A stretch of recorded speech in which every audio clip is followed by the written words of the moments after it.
ஒரு மிக்ஸி ஜாரில் தேவையான அளவு சீரகம் சேர்த்துட்டு, மிளகு தேவையான அளவு,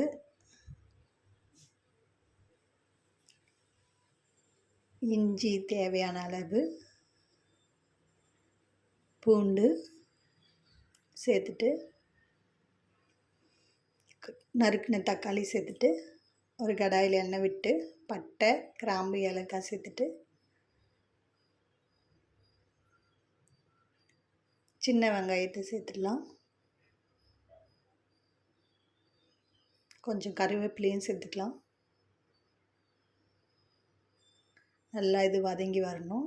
வதங்கின அப்புறம் நம்ம அரைச்சி வச்ச ஜீரகம், மிளகு, இஞ்சி, பூண்டு, தக்காளி அரவை இதில் சேர்த்துக்கலாம்.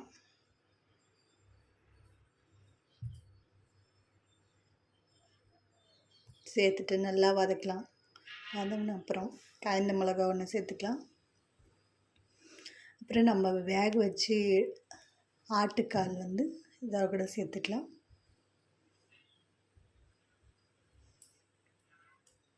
கொத்தமல்லி தழை சேர்த்துக்கலாம். ரெடி.